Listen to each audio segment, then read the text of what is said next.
শুভ সকাল আমার প্রিয় বন্ধুরা, কেমন আছে সবাই? আশা করছি সকলে অনেক বেশি ভালো আছো। আমরাও না বেশ ভালো আছি। একদম ভোর 5:30টার সময় মেয়েকে নিয়ে চলে আসলাম গুছিয়ে গাছিয়ে রাস্তার ধারে। এখন স্কুল গাড়িও চলে এসছে। সিমরানকে স্কুল গাড়িতে তুলে দিয়ে এসে বাড়িতে এসে টুকিটাকি অনেক কাজ ছিল, সেগুলো করলাম। আর তারপরে রান্না বসিয়ে দিয়ে এখন ঘরের কাজে লেগে পড়লাম।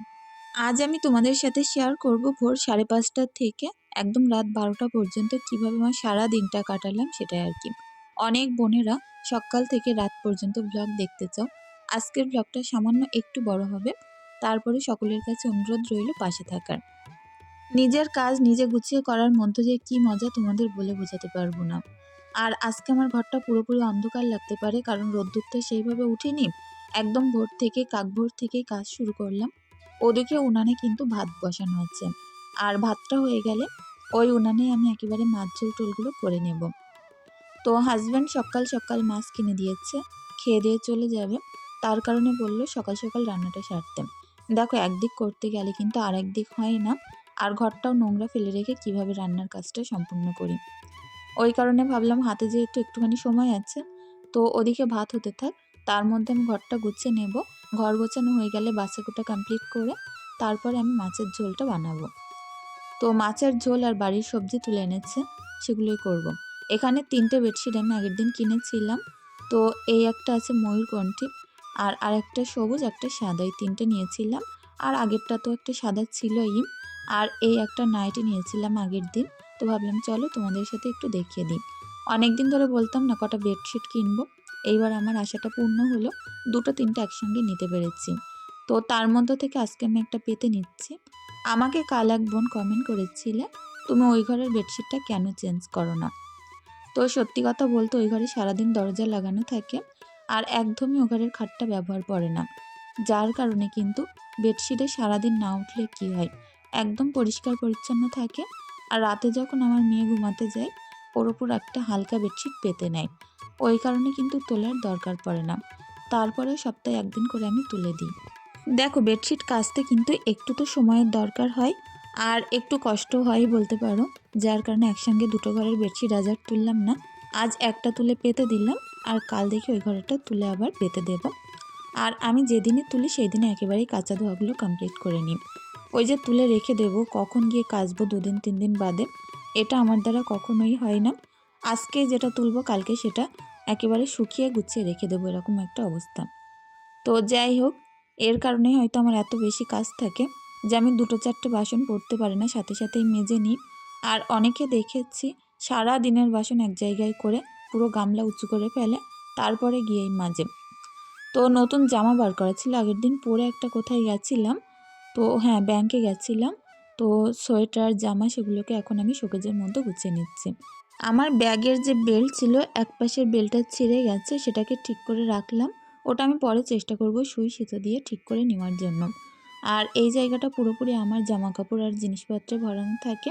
ওই পাশটা সরু, ওখানটায় মেয়েদের থাকে। আর হাজব্যান্ডেরগুলো ওই শোকেসটাই থাকে, পুরনো শোকেসটাই।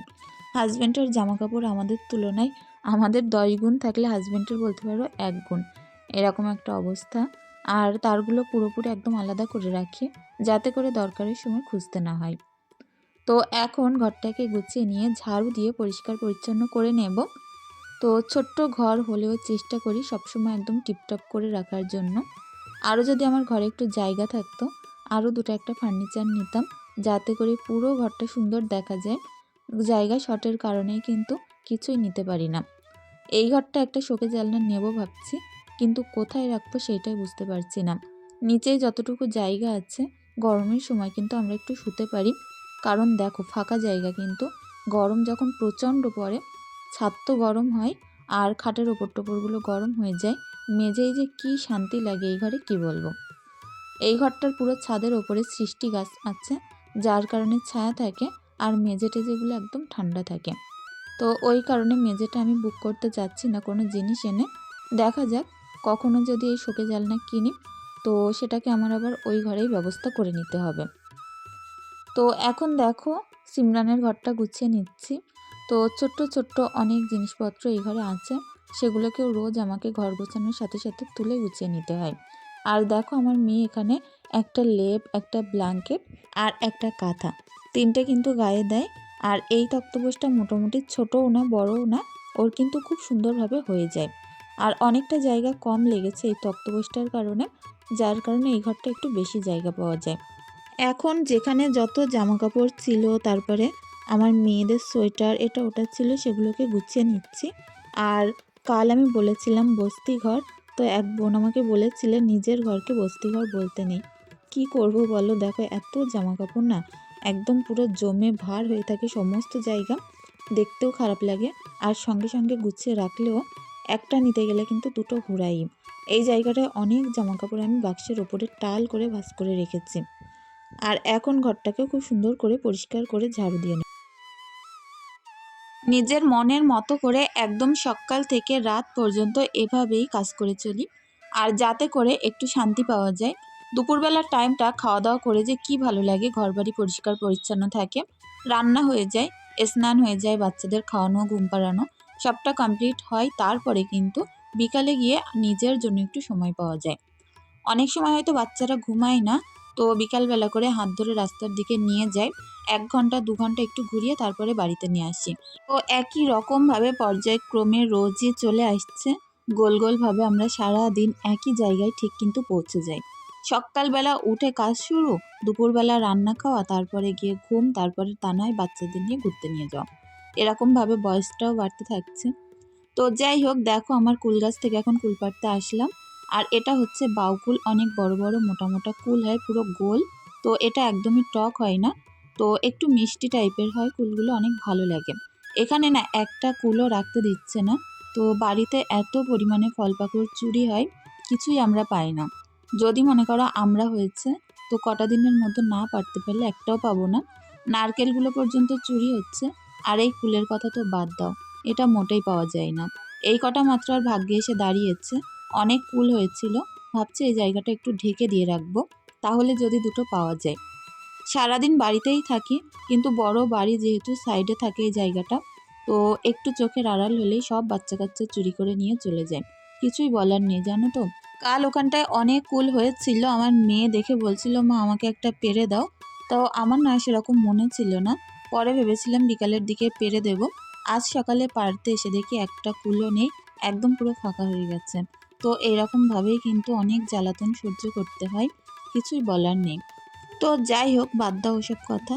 এখন দেখো গামলার ভিতরে জামাকাপড় মাখিয়ে নিচ্ছি, প্রচুর জামাকাপড় বেডশিট এটা ওটা আছে, কাচতে হবে।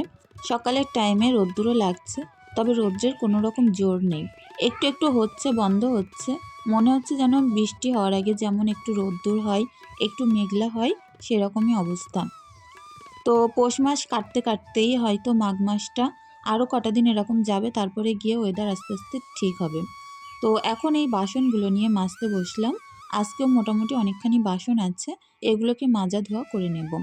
আর আমি আগের দিন তোমাদের বলছিলাম না, 100 টাকা করে 99 টাকা করে সেল দিয়েছে যে হাঁড়ি কড়াগুলো, এই যে একটা মাজছি তার মধ্যে ছোট, তো এত বাজে এগুলো তোমাদের কি বলবো, আমার নেওয়া না একদমই উচিত হয়নি।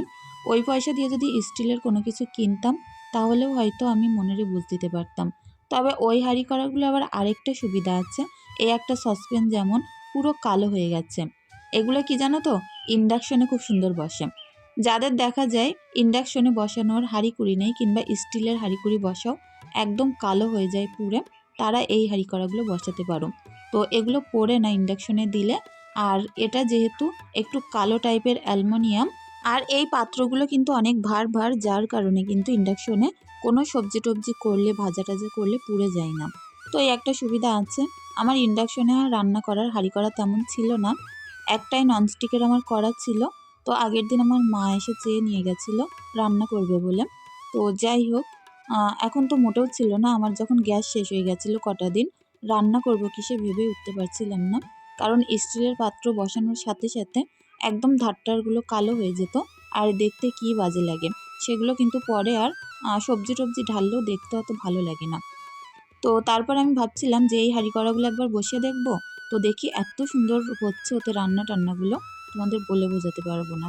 হয়তো দুপুরের সকালেরটা তো আমি উনানেই করি, কিন্তু রাতেও অনেক রান্না টান্না থাকে, রাতে একটু চপ বানাই, পাঁপড় ভাজি, চা করি, বাচ্চাদের ম্যাগি বানিয়ে দেওয়া, সবজি গরম করা, অনেক অনেক দিন সবজি রান্না করা থাকে, তারপরে রুটি করা, এই সকল জিনিস তো থাকেই রাতে। তখন কিন্তু উনানে আর যাওয়া হয় না। একে ওই দিকটা অনেক বড় অন্ধকার জায়গা, হাজব্যান্ড তো বাড়িতে থাকে না, বাচ্চারা হয় ঘরে পড়া করে, তো ওদের সঙ্গে থাকতে হয়। ওই টাইমটা একদমই ইচ্ছা হয় না ঠান্ডায় বাইরে গিয়ে আর রান্না করি। তখন না ওই ইন্ডাকশন কিংবা গ্যাসই আমার কাজে লাগে। তো এই কটা দিন তো আমার গ্যাস ছিল না, কাল এসছে আমার গ্যাসটা, তো সেই কারণে কিন্তু আমি ইন্ডাকশনেই করতাম। আর ওই হাঁড়ি কড়াগুলো কাজে লাগিয়ে নিতে পারতাম। তো চলো বকবক করতে করতে অনেক কাজ এগিয়ে ফেলেছি। এদিকে আমার উনানটা পাতা ছিল, এটাও কিন্তু বেশ শুকিয়ে গেছে। এটা এবার হয় পাইপ লাগাতে হবে, তা না হয় ঝিক কাটতে হবে আর মুখ কাটতে হবে।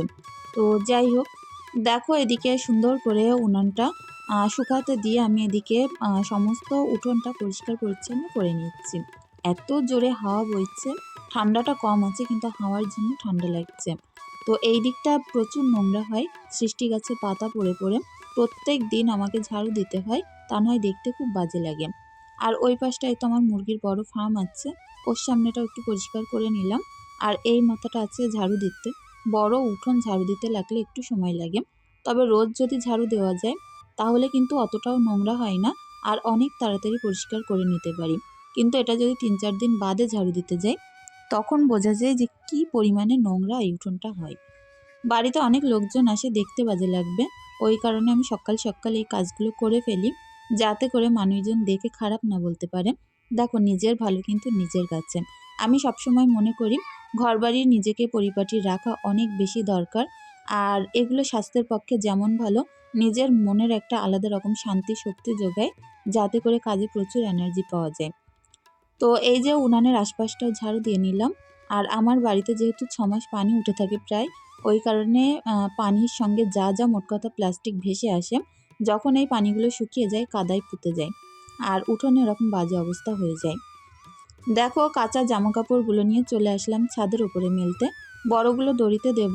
আমার না এই দড়িটা এত বেশি মোটা যে এতে আমি কোনো রকম ক্লিপ বাঁধাতে পারি না, ক্লিপ লাগাতেই পারি না। তো ওই কারণে ছোট জামাকাপড় ক্লিপ দিয়ে ওতে আটকে দেবো, সেটা হয় না। আর মেললেই হাওয়ায় উড়ে সব নিচেই পড়ে। ওই কারণে ছোটোগুলো এরকম নিচেই মেলতে হয়, আর বড়গুলো আমি দড়িতে মেলি। তো যাই হোক, দেখো এখন সুন্দর করে ছোট্ট ছোট্ট জামা প্যান্টগুলো এরকম ছাদের উপরে পাতিয়ে পাতিয়ে মেললাম। আর আমার যে এই যে পিঠে বানানো ছাঁচটা, এটা খুব সুন্দর হয়েছে। ওটাকে পুড়িয়ে নেওয়ার পালা, দেখা যাক ২-১ দিনের মধ্যে পুড়িয়ে নেব। তা নয় বেশি শুকিয়ে গেলে তখন পোড়াতে গেলে আবার অনেক অসুবিধা হয়ে যাবে। সকাল সকাল হাজব্যান্ড মাছ নিয়ে এসছে, এটা হচ্ছে আর ট্যাংরা মাছ, অনেকে এটাকে আর মাছ বলে। তো এটা সমুদ্রেই হয়। এই মাছটা খেতে প্রচণ্ড ভালো লাগে, তবে এটা হয় বেগুন দিয়ে রান্না করতে হয়, তা নয় টমেটো দিয়ে ঝোল বানাতে হয়। আজ আমি এটা ধনেপাতা দিয়ে ঝোল করব। এত বেশি ভালো লাগে এই মাছটা, বিশেষ করে এটা যখন অনেক বড় হয়, ২ কেজি ২.৫ কেজি করে একটা একটা মাথার ওজন হয়, তখন ওই মাথাগুলো খেতে আরও বেশি ভালো লাগে। তো এখানে তেলের মধ্যে পেঁয়াজ দিয়ে দিলাম, তারপরে আদা রসুন বাটা দিয়ে আমি মাছ ঝোলটা বানাবো। তবে এত পরিমাণে তেল ছিটকায় না এই মাছ ভাজতে গেলে, তোমাদের কি বলবো। আমার উনানটা দেখেই বুঝতে পারছো, আর আমার পুরো হাতটা পুরো তেল ছিটকে ভর্তি হয়ে গেছে।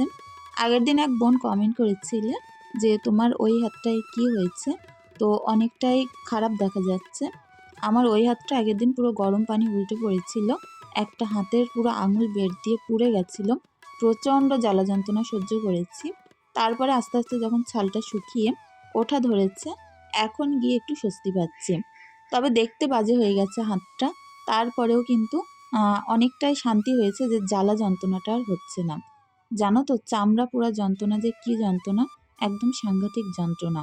আমি আমার মাকে নিয়ে মাঝে আমাদের কলকাতা একটা হসপিটালে নিয়ে গেছিলাম, ডাক্তারবাবু ওখানে ভর্তি করাতে বলেছিল, কলকাতা মেডিকেল হসপিটাল। তো একটা লোক পুরো আগুনে পুড়ে গেছিল, তো তার যে গা দিয়ে কত বাজে একটা গন্ধ আসছিল। আমরা পুরো ওখানে হসপিটালের যে লোকজনগুলো, আমরা এমার্জেন্সিতে ছিলাম ভর্তি করানোর জন্য, প্রত্যেকেরই মানুষ, বাড়ির মানুষ প্রচণ্ড অসুস্থ ছিল। হয় আনতে আনতে মারা যাচ্ছে, তা না হয় ডাক্তারবাবু দেখছে তখন মারা যাচ্ছে, তা নয় ২-১ জন কপাল জোরে ফিরে আসছে। তো তার মধ্যে ওরকম একজন ছিল যার পুরো সমস্ত গা পুড়ে পুরো খুব বাজে অবস্থা। তো একটা হসপিটালের ভিতর দিয়ে যে ঘরটা আমরা ছিলাম, এত দুর্গন্ধ বেরোচ্ছিল না, আমি বুঝতেই পারছিলাম না। তবে একটা কর্নার ঢাকা ছিল, সেখানটায় আমি মাঝে মধ্যে শুনতে পাচ্ছিলাম খুব জোরে জোরে সেই লোকটা হিন্দিতে অনেক কান্নাকাটি করছিল, কথা বলছিল। তো আমি না মাঝে মধ্যে যখন ওরকম করছে আমার মনে হচ্ছিল যাই একটু দেখে আসি কি হয়েছে। তারপরে ভয় লাগছিল ডাক্তারবাবু কি বলে তার ঠিক নেই। তো আমার মাকে ট্রলিতে শুইয়ে রেখে আমার ভাইকে আমি বললাম তুই দেখ, আর আমার হাজব্যান্ড ডাক্তারবাবুকে আনতে গেছিলো ডেকে। তো সেই ফাঁকে আমি একটুখানি দৌড় মেরে কর্নারে গেছিলাম দেখতে।